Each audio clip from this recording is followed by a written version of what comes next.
Good morning and welcome to the Living Lighter Show. This morning, I'm your host, Sally Thibault. Today, we're talking why we don't get what we want and how to change it. Can't wait to get into this show today.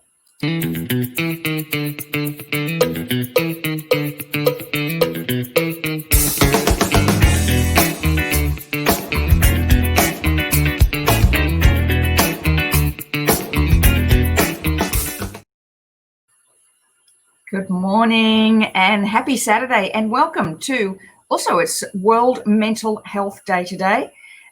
So whatever you are today and you're struggling, please reach out to somebody. If you know somebody who's struggling a little bit with their mental health, just put that in your mind today to reach out to them. Great day to just become aware of mental health. The whole idea behind it is to make it mental health as important as any other aspect of our physical health. As you get on this morning, just let me say hi and let me know if you can hear me. Good morning, Louise. Lovely to have you here. Can't wait to get into this show today.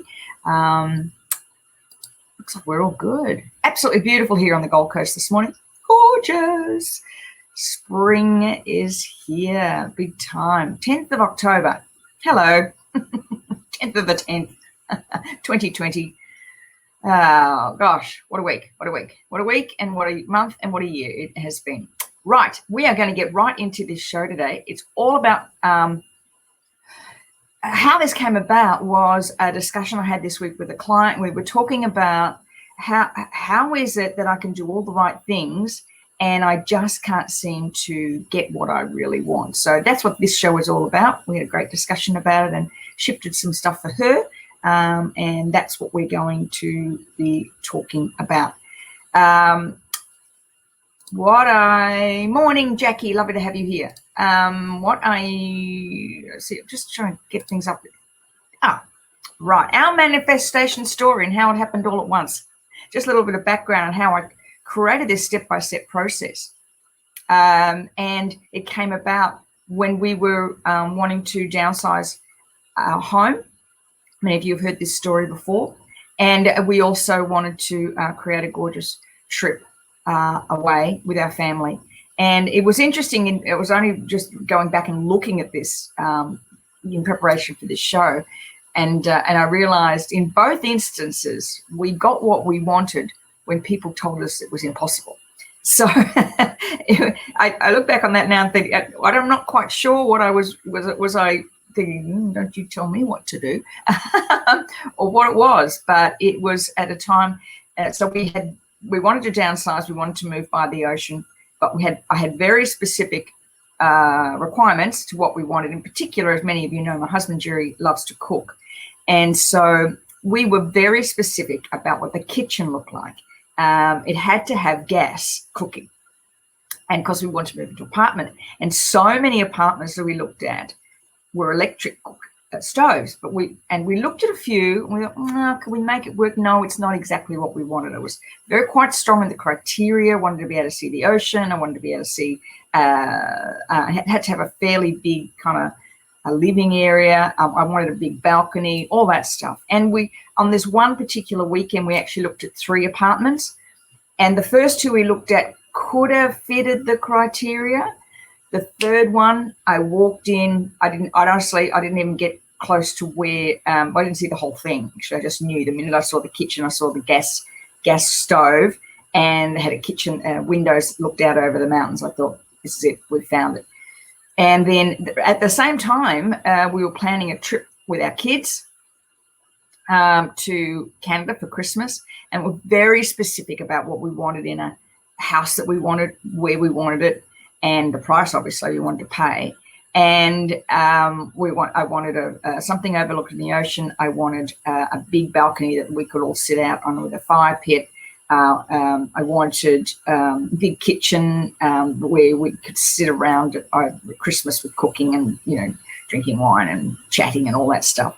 And looked and things had come up, and suddenly not only did we get a house with 1 fireplace, but it actually had 3 fireplaces, and it had an enormous Italian marble kitchen bench with 12 chairs around it, which was just perfect. And it was one of those moments where the criteria had all come together when everybody said, well, you're not going to kind of get that, at Christmas time, the price you want to pay. Well, we did. So what I'm going to do today, I'm going to go through step by step what we did, and then I'm going to share with you how EFT works so brilliantly in this. And it's a part of EFT I think a lot of people miss when it comes to manifesting what you want. So let me know as you hop on if this is kind of making sense to you. So let's go first of all and look at, number one is to make a decision. What I find for many people, there's a hesitancy about making a decision about what you want. There's two things that often come up, and this often come up for women. They will settle for what they need or think they need rather than what they want. And it's a very powerful, those two four-letter words are actually very powerful with very different connotations to them. And this is the two words that we use when we're talking about intuitive eating. Not what your body needs, not what you, sorry, I'll say that again. Or you allow yourself to have what you want, not what you need. Now, this is where I see for many people, they struggle with this, but if I have what I want, does that make me selfish? Who do I think I am to have what I want? Can I just make do? So when you're making a decision about what you want, it's really critical to examine the words want and need. Am I settling for what I need rather than going for what I want? And what are the emotions that come up when I say I want something? Now, for me, my Catholic all-girls school upbringing, I used to go straight to, I can't ask for what I want. That's selfish. I had to do a lot of work around that, about being comfortable to ask for what I want, not what I needed. And it's right in there in that initial decision making that you can find some of the limitations. So it's not, you can't just, what do you want? I want blah, blah, blah. Okay, so set there, stop there. What's the feeling that I've got about that? Is there a little bird sitting on your shoulder going, you don't have what you want. Just settle for what you need.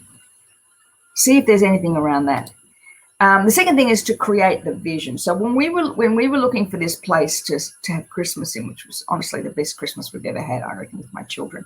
Fabulous Christmas, and it snowed. We were in Canada, of course. It snowed on the day. It was just gorgeous. But we had to create a vision. So we had the whole family. So my husband, Jerry, and I, the three kids, and my daughter-in-law, so there was 6 of us, all decided on the same vision. We wanted a fireplace. We wanted to look over the water. We wanted that big kitchen. The other thing was I wanted separate rooms for everybody so that they all had their own spaces. Not only did they all end up with separate rooms, but they all ended up with separate bathrooms. It was this extraordinary house we found.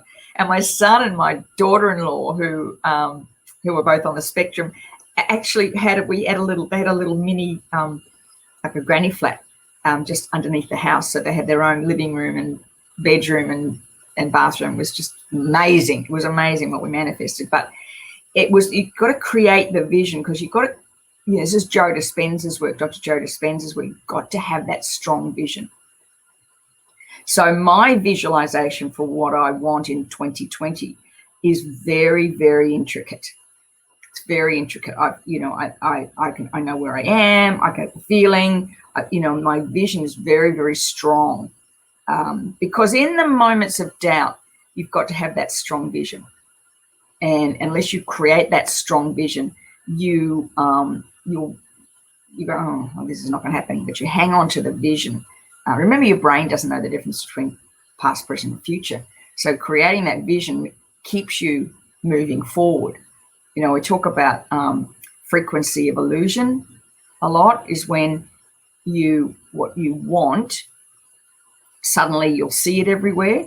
When you make a decision, using a car as an analogy, you want a certain type of car and all of a sudden it pops up everywhere. That's the same with creating this vision. You're creating that that opportunity for the brain to find the frequency of illusion to move into that space. What was interesting about this house in Canada that we found, it wasn't on Airbnb, which is where we were mostly looking.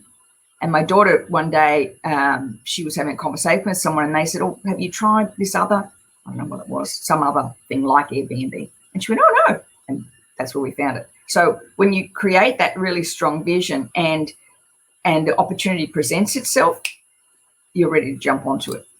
The next thing is to embrace the emotion, of course. So what's the feeling? So I want this. What's that emotion that I'm eliciting? What is it I want? What do I want to feel? So I'll go back to the house in Canada. My vision was the kids sitting around the fireplace at night playing games, which was the other thing. We found this huge big jigsaw that took us, the whole time we were there to do. Fantastic. All the kids sitting. Oh, it was just wonderful. But the feeling, what's the feeling you want to embrace? So I want to feel strong. I want to feel powerful. I want to feel joyful. I want to feel in control. I want to feel peaceful. Whatever that emotion has to be as strong too. The next part is planning the implementation. Okay, so you do this, make a decision, create the vision, the emotion, and plan the implementation. So what are you actually going to do to bring that in? Now that could be, I choose every day to write in my journal. Any thoughts that come up, tap on them. Maybe it's to increase your business. So that means I've got to make a certain number of sales phone calls a day, or writing blogs, or creating videos, or whatever it is. So what's the implementation that is moving you towards that? You might have a timeline to work. This is what I find that works really well for me.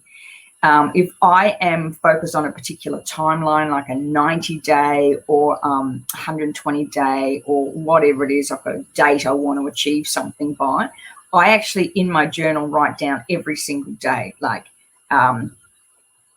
89 days to go, 88 days to go, 87 days to go. So when I'm journaling and I'm planning, I'm actually looking all the time at, okay, this is what I want to achieve by that date. What am I doing daily to ensure that's happening? We've got a big one coming up, and I'm just counting down the days. It helps me keep on track. That's what I love about it. I've got 84 more days to go. I've got 83 more days to go. That sets my brain to focus on what I want, and that helps me then, okay, so what do I need to do today on day 83 to achieve this in 83 days? So it's all about that, keeping your brain focused.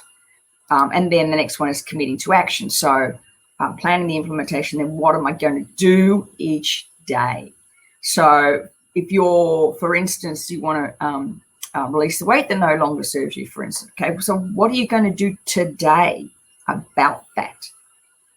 Drink 6 glasses of water, practice intuitive eating, go for a walk, add some push-ups to my workout. What are you going to actually do?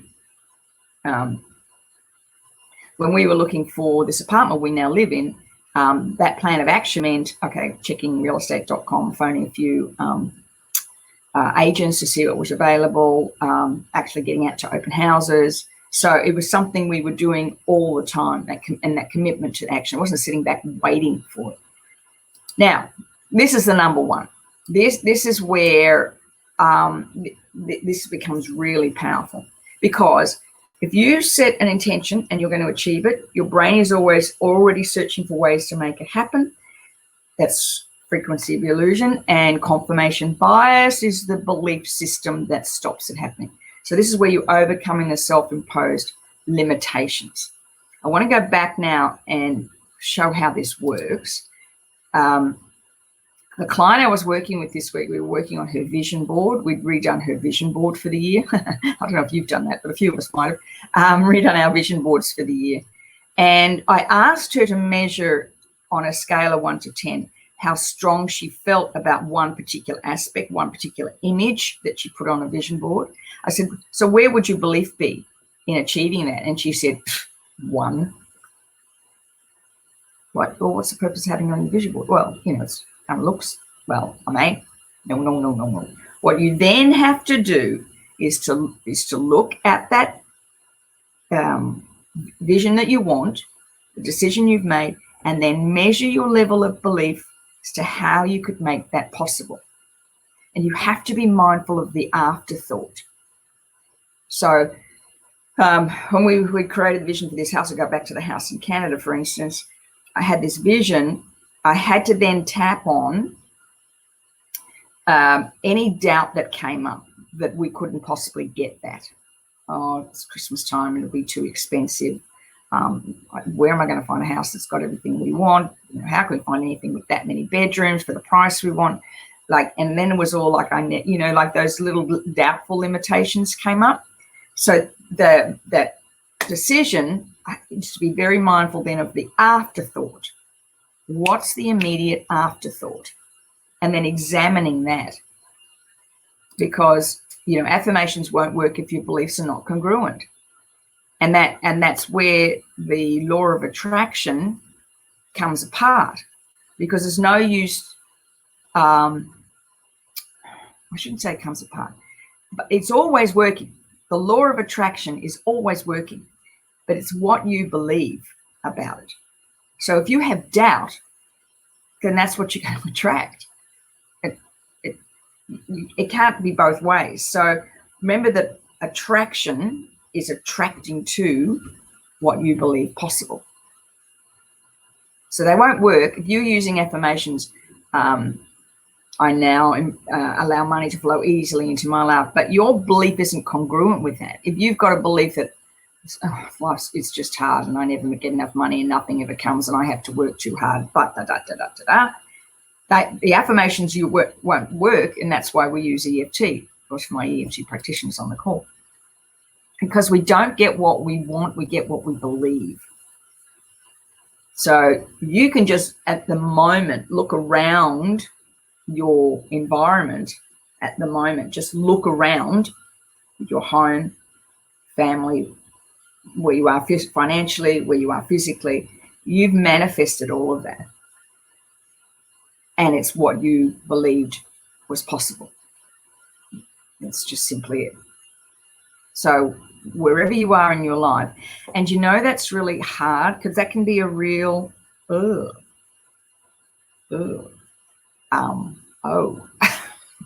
No, that's not true. That's just the way it is. Or, oh, that doesn't, no, that's, because of where we are financially. You're where you are because of what you believe, and that can be a really tough part. And what most people miss with EFT is that acceptance of that you have created your own reality. Or at the very least, as Wayne Dyer says, you're responsible for the response to any actions that happen. So the one element that most people miss about EFT is that where you are right now, you have created at some point in your life a belief that has gone into your mind, has created the reality of where you are, or at the very least your responses to it. And when you look at EFT from that perspective, it always goes back to a belief. Always. So every choice, when I look at the choices we've made throughout our lives, it's always been from where we were at, what we believe possible. That's why I love keeping my journals every year. And I've kept them now for how many years have I been doing this? 20, 25 journaling. And I've kept them all. And when I go back at the end of every year and I start from the beginning and go to the end, I can't believe the changes. So with EFT, you have to go to the start of the pattern. Otherwise, you're not going to shift it. So that's why being specific is so crucial, because you will have a memory, a pattern, a belief that's there. Now, things happen to us that are out of control, like what we're going through right now, or you may have a death in the family or something's going on with a child that you're not responsible for, but your responses are what you're responsible for. So, each and every time something happens to you, it's how you handle it that is about what you believe possible. So the key element in EFT is that you must be specific about. So when you have that vision board, for instance, and you've got that vision about what you want, it is critical you tap on your level of belief to make each of those things possible. And even just starting with the words want and need. Just those two words. Because I find for many women, we're triggered by those words, want in particular, triggered by it. And that's that, for my EFT people on the call, you'll know that. You know that's a big trigger point for people. I can have, what do you mean want? I remember one of the things I tapped on, my dad just said one day, just can't always have what you want, but you get what you need, because we grew up in a big family, 5 kids.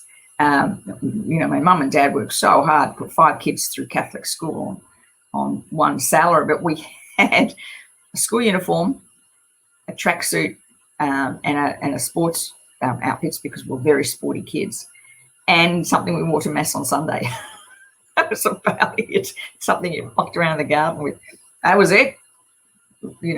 Mum made, my mother made all that clothes. She was a very, very good seamstress, and we all had the older girls all had the same dresses. She made one pattern, we all went off to mass every Sunday in the same little outfits. Still look like, Madeline. All right, let me just check some. Kathy, good morning. Your wisdom today is appreciated is what we each believe. Wow. Thank you, Kathy. Yes. It's, if you just look at what is going on for you, the biggest thing is taking responsibility for your beliefs. Taking responsibility for your beliefs. Jerry said something to me. We were in the car and I'd done a video, and he picked something up in the video I'd done. I don't know if you know, I'm doing a whole series of videos for the month of October called Stress Less October, which is actually on my YouTube channel. If you want to go and have a look, I've got a video a day going up. And he picked up something in the video that I said, and he said to me and asked me this question about it. And I went, I don't think I am, but let me just check to see if there's anything there. And sure enough, the question he asked me, when I asked myself the question, a memory came up of that incident. But the beauty about that, I was able to tap on it and release it and reframe it. But it was that ability to say, everywhere we are, everything we have is based on a belief we have about ourselves, and we're responsible for that. We're responsible, by all means, by clearing it. So let's do a quick tapping today to finish with. I do want to mention that I've created a Mastering EFT for Personal Use course, and it's a mini course. So anybody who wants to learn more about EFT, please have a check that out. It's videos on the history, the science of EFT, the research, and then the specifics of it, how to get to the specifics. Couple of videos on there of me tapping to show you how it works, and then on the video I actually hit a memory. And then I show you step by step how to go through that. And of course, my book, Tapping to Reclaim You, the ebook, and the other thing. And then the cravings. I did a series of videos on tapping on food craving, bread, chocolate, and something else, chips and crackers, and that's all in there too. So check out that if you are interested in having a look at that. All right, let's do a quick tapping to finish on. I want you to think of something right now, right at this moment, that you really want.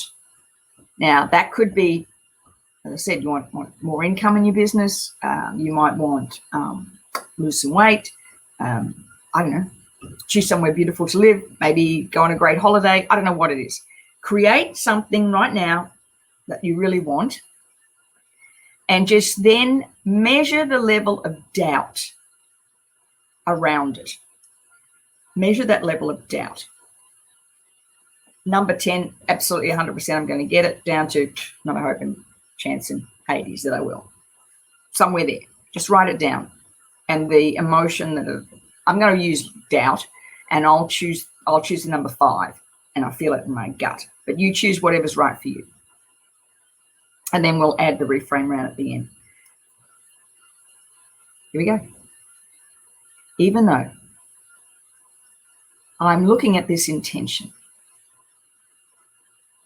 and I have this level of doubt around it, I deeply and completely accept myself and how I feel. Even though this level of doubt's about a 5, and I can feel it in my gut, I deeply and completely accept myself and how I feel. Even though when I look at this vision, I have this level of doubt that I can actually manifest it. I deeply and completely accept myself and how I feel. This level of doubt, all this doubt, not sure I can actually make this true. This level of doubt, feeling the doubt. I'm doubting I could make this true. All this doubt. Who do I think I am anyway? What makes me think I can get what I want? All this doubt.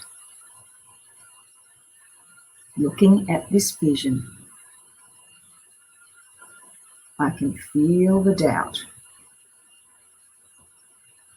What makes me think I can get what I want? All this doubt. So much doubt. So much doubt. Take a deep breath. Let it go. Now, important part in this EFT, of course, is to write down any memories that came up for you, any things you were told as a child, anything that you were told you can't have what you want, you get what you need. Whatever it is, your mind's going to start to remember these things. That's what you need to tap on. That's where you need to find it. Because once you find it, of course, it releases and it will happen, because it's the way the brain works. The exact ways to make it happen. It's only our own beliefs that get in the way. And that you can change with the fingertips. How cool is that? Let's do a quick reframe. I'm assuming that you're down to a 0 or 2. Only do this if you're down there, but I'm just going to show you how we do it. All right, here we go. Even though I still have some doubt around making this vision possible, I choose to believe I can make this happen. Even though there's a few things I still need to work on, I trust and believe I can make this happen. Even though there is some doubt still, I choose now to release all those limitations. I choose to release the limitations. I choose to commit to releasing all limitations. I choose to be mindful of my thoughts and beliefs. I give myself permission to have what I want.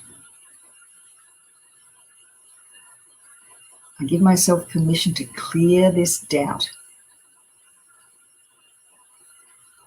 I believe I can have what I want. I choose to trust in my intuition. I choose to stand in my truth and trust my intuition. Okay, take a deep breath and let it go. You can add the power pose here. And then just when you're doing that power pose, you're kind of locking in that vision of what you want. Commit to doing this at least this week on one thing and ensuring that you're staying focused on that. All those steps we talked about, planning that implementation and committing to the action.